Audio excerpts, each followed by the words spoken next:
Hey guys, welcome back. Today in this video we'll be doing a review on OnePlus 3 and we'll see if the device can still be used in 2020 as a daily driver or not, and can it handle heavy games like PUBG. So without wasting any time, let's get started.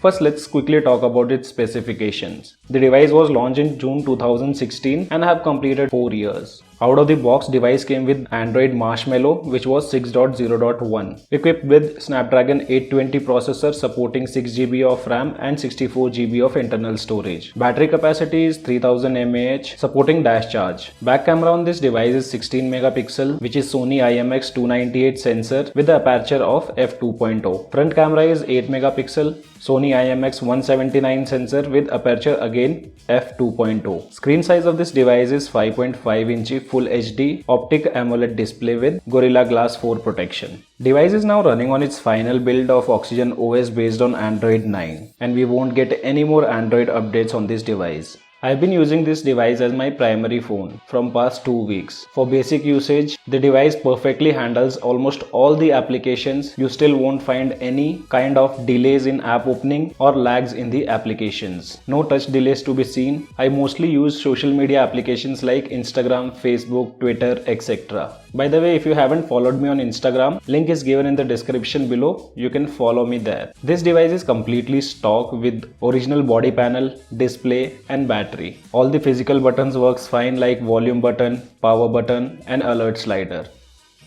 The best part of this phone, we have 3.5mm headphone jack on this device along with notification light, which is now completely gone from newer OnePlus series. Backlight or navigation buttons have stopped working, but the fingerprint scanner and face unlock is still as fast as it came out of the box. OnePlus 3 have VoLTE support but lacks Wi-Fi calling. After using the latest and upgraded devices, earpiece on OnePlus 3 seems to be low, which makes difficult to hear when you are in traffic or crowded areas. So I always had to use wired headphone or wireless ones. Media output with the main speaker is also a little bit low, but it's okay as we have single speaker on OnePlus 3. Both the bands of Wi-Fi still works great on OnePlus 3. I don't find much of issues with Wi-Fi strength on 5 GHz band.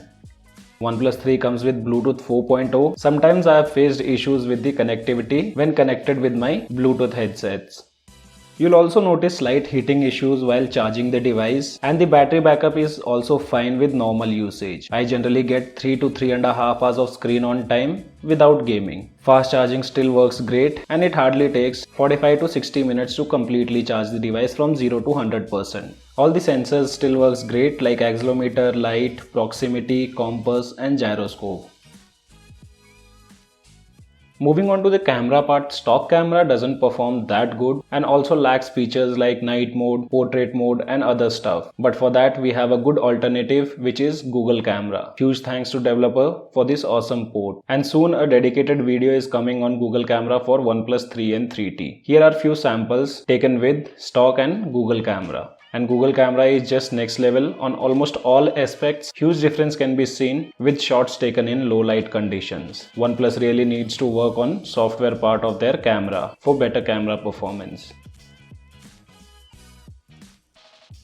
Now talking about the gaming part, on OnePlus 3 still haven't got support of screen recording, but gaming mode is available on almost all OnePlus devices, which can help increase performance. I usually do gaming on my iPhone 11. If you haven't subscribed to my gaming channel, then link of that is given in the description below. You can also subscribe to that channel where we do live streams every day. On OnePlus 3 I played PUBG, just a TDM match with graphics settings set to smooth and with medium frame rate. Also I play 4-finger full gyro, but on OnePlus 3 gaming performance is not great when it comes to heavy games like PUBG. Device lags a lot. Also too much of hitting issues were noticed towards the front portion of the device. I also had issues with the gyroscope while playing game. Here is a TDM match which you can take a look at.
After approximate 6 minutes of TDM, device temperature reached up to 45 degrees Celsius. You can't play normal PUBG on OnePlus 3, but PUBG Lite is a good option if you have OnePlus 3 series. It was a great to use OnePlus 3 as a daily driver for few days, but if we talk about the normal user who is looking for a device with ultra fast fingerprint scanner and other features like fast charging, then it's still a good phone in 2020. But when it comes to camera and games, OnePlus 3 is no more a phone which can handle heavy games. You guys let me know your thoughts in the comment section below about using OnePlus 3 in 2020. So guys, this was a quick review from my side on OnePlus 3 where I used this 4 years old device in 2020. And how many of you guys are still using OnePlus 3 in 2020? Let me know in the comment section below. As of now, only this much in this video. Hope you guys like the video, and if you like the video, then do give me a thumbs up. Also, if you're new to my channel, then do not forget to subscribe the channel. Thanks for watching. Have a great day.